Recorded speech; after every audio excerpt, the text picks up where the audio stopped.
చూస్తూ ఉంటే మరి ఇదొక రేవంత్ రెడ్డి ప్రభుత్వానికి మరొకసారి చెంపపెట్టు లాంటిది. సుప్రీంకోర్టు యొక్క వ్యాఖ్యలు డైరెక్ట్గా ప్రత్యక్షంగా ఈ యొక్క కాంగ్రెస్ పరిపాలనని తప్పు ఎత్తి చూపుతూ మరి ముట్టకాయలు వేస్తున్నట్టు స్పష్టంగా కనపడతా ఉంది.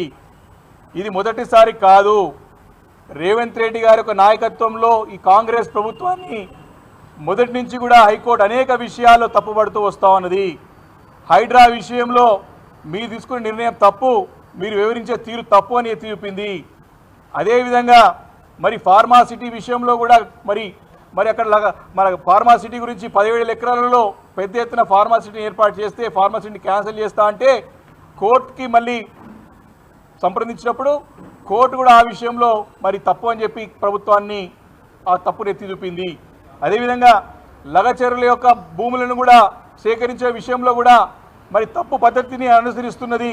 ఇది తప్పు అని చెప్పి కూడా మరి హైకోర్టు కూడా తప్పు మరి ముట్టకాయలు వేయడం కాకుండా మరి నేషనల్ హ్యూమన్ రైట్స్ కమిషన్ కూడా మరి ఏ రకంగా వీరు ప్రజలపైన మరి దౌర్జన్యం చేశారో కూడా ఆ రోజు వ్యాఖ్యానించడం జరిగింది. ఈరోజు కూడా లగచర్ల భూముల విషయంలో కూడా ఏదైతే వివరించే తీరున్నదో మరి అక్కడ అటవీ ప్రాంతం కాదు, అది అడవికి సంబంధించిన ప్రాంతం కాదు, ఇది ఫ్రీ ల్యాండ్ అని చెప్పి అప్పుడున్నటువంటి ప్రభుత్వంలో పెద్దలు సిఎస్ గారు ఆ రోజు ఎన్విరాన్మెంట్ కానివ్వండి వారి సబ్జెక్ట్లో ఉన్నది, ఆ రోజు ఫారెస్ట్ అండ్ ఎన్విరాన్మెంట్ సబ్జెక్ట్లో ఉండే. అదేవిధంగా పొల్యూషన్ కంట్రోల్ బోర్డు కూడా చైర్మన్గా మరి వారు ఉండే. కాబట్టి ప్రభుత్వంలో ఉన్నటువంటి పెద్దలు కానివ్వండి, ప్రభుత్వంలో ఉన్న ముఖ్యమంత్రి గారు కానివ్వండి, తమకు వ్యాఖ్యలని తమ చేసే పనులని సమర్థించుకోవద్దు, తప్పుని చక్కదిద్దండి అని చెప్పి ప్రత్యక్షంగా వ్యాఖ్యానించి చూస్తూ ఉంటే మరి ఏ రకంగా ఈరోజు కోర్టుని తప్పుదో పట్టిస్తున్నారో ఈ ప్రభుత్వం స్పష్టంగా అర్థం చేసుకోవచ్చు. ప్రభుత్వం ఇదిగా ఈ కాంగ్రెస్ ప్రభుత్వం ఇప్పుడు కాదు, వారు వచ్చిందే అబద్ధాల పునాదుల పైన వచ్చినటువంటి ప్రభుత్వం ఈ కాంగ్రెస్ ప్రభుత్వం.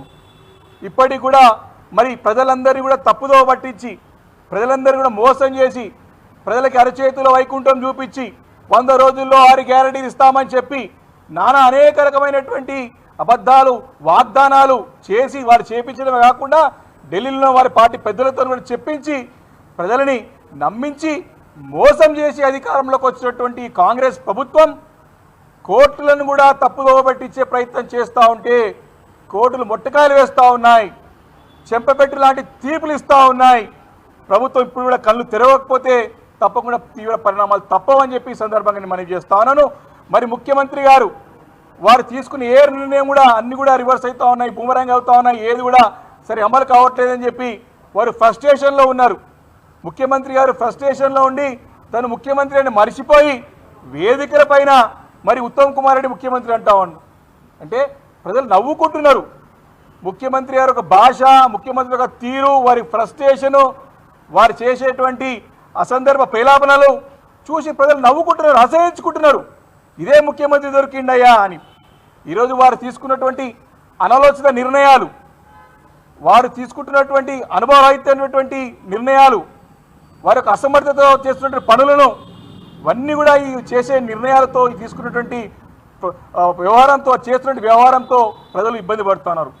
వారి యొక్క అనాలోచిత నిర్ణయాలు, వారి యొక్క అనుభవరహిత నిర్ణయాలు తెలంగాణ ప్రజలకి, తెలంగాణ రాష్ట్రానికి శాపంగా మారినాయి. ఈరోజు కోర్టులు కూడా అవే చెప్తా ఉన్న సంగతి ఈ సందర్భంగా మనవి చేస్తా ఉన్నాను.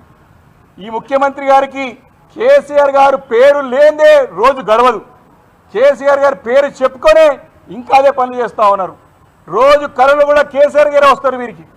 వారు కేసీఆర్ పేరు చెప్తే వారు చేసింది చెప్పుకోవడానికి ఏమి లేదు. సంవత్సరంన్నర కావాలి వస్తూ ఉన్నా ఇంకా గత 10 సంవత్సరాలు ఏడుస్తూనే ఉన్నారు. వారితో పరిపాలన చేత కావట్లేదు, వారి అసమర్థులని ఇప్పటికే తేలిపోయింది. వారు కూడా వారి మాటల్లో ఒప్పుకునే సంగతిని గుర్తు చేస్తూ ఉన్నాను. నిన్న ఇచ్చినటువంటి 400 పోస్టులు కూడా ఇరిగేషన్ సంబంధించి కూడా ఆ నోటిఫికేషన్ గతంలో కేసీఆర్ గారు ప్రభుత్వం ఇచ్చిన నోటిఫికేషనే. మరి నిన్న మొన్న కూడా ఇరిగేషన్ మీద పెద్ద మాటలు మాట్లాడుతూ ఉన్నారు. చాలా సందర్భాల్లో మేము చాలా స్పష్టంగా ఛాలెంజ్ చేసినాం. బీఆర్ఎస్ పార్టీ తరఫున హరీష్ రావు గారు చాలా స్పష్టంగా ఛాలెంజ్ చేసినాడు, చర్చకు సిద్ధమా అని చెప్పి నిన్న కూడా చెప్పినారు. దానికి సమాధానం రాదు, దాటివేసే ధోరణితో వారు ముందుకు వెళ్తూ ఉన్నారు. కాబట్టి ఈరోజు ఈ ఎంక్వైరీ ఆ ఎంక్వైరీని మళ్ళీ ఎంక్వైరీ చేస్తానికి మళ్ళీ ఏదో చూసాం. నిన్న ఏదో ధరణి ఫోరెన్సిక్ ఆడిట్ అని చెప్తా ఉన్నారు. ఇది ఇప్పటికీ ప్రభుత్వం వచ్చి 10ల సంఖ్యలో ఎంక్వైరీలు చేసినారు. విద్యుత్ కొనుగోలుపైన ఎంక్వైరీ చేసినారు, కాళేశ్వరం ప్రాజెక్ట్ మీద ఎంక్వైరీ చేసినారు, ఫార్మా ఈరేస్ మీద ఎంక్వైరీ చేశారు, Bhadradri Yadav thermal power projects మీద ఎంక్వైరీ చేసినారు, బతుకమ్మ చీరల మీద ఆఖరికి చేసినారు, కేసీఆర్ కిట్ పైన ఎంక్వైరీ చేసినారు, అవుటర్ రింగ్ రోడ్ పైన ఎంక్వైరీ చేశారు, కోకాపేట భూముల్లో ఇంకా అనేక భూముల వ్యవహారాల్లో ఎంక్వైరీ చేశారు, ఇంకా అనేక ఎంక్వైరీలు చేశారు. ఎన్ని ఎంక్వైరీలు చేసినా వారికి ఇక్కడ తప్పు దొరకలేదు ఇప్పటి వరకు కూడా. వారికి ఆధారాలు లేవు, కేవలం ఆరోపణలు చేస్తూ వాళ్ళ పబ్బం గడుపుకుంటా ఉన్నారు ఈ రేవంత్ రెడ్డి సర్కార్. చేసే పని చేసింది లేక, చేసింది చెప్పుకోలేక, చేసేది లేక, చేతగాక ఇంకా కూడా కేసీఆర్ గారి పైన మా పార్టీ పైన దుమ్మెత్తి పోసే ప్రయత్నం చేస్తూ ఉన్నారు. కాబట్టి ఇప్పటికైనా సరే రేవంత్ రెడ్డి గారు బుద్ధి మార్చుకోవాలా, పరిపాలన పైన దృష్టి కేంద్రీకరించాలా, వారు ఇచ్చినటువంటి 100 రోజుల్లో 6 గ్యారెంటీలు కానివ్వండి, పరిపాలన పైన శ్రద్ధ వహించాలా. వారి పార్టీ నాయకులే, వారి ప్రభుత్వంలో ఉన్నటువంటి కాంగ్రెస్ పెద్దలే, ఢిల్లీలో ఉన్న కాంగ్రెస్ పెద్దలే వీరు చేతగాని ధనం అని చెప్పి స్పష్టంగా తెలుస్తూ ఉంది. కాబట్టి వారు అధికారంలో లేనప్పుడు కూడా కేసీఆర్ గారి పేరు చెప్పుకొని పబ్బం గడుపుకున్నారు, అధికారంలో వచ్చిన తర్వాత కూడా ఇంకా కేసీఆర్ పేరు చెప్పే పబ్బం గడుపుకునే ప్రయత్నం చేస్తున్నారు. కానీ ప్రజలకి పరిపాలన అందించాల్సిన బాధ్యత ప్రభుత్వం పైన ఉన్నది. బాధ్యత గల అపోజిషన్ పార్టీగా తప్పకుండా వారు చేసే తప్పులన్నీ కూడా ఎత్తి చూపుతా ఉన్నాం.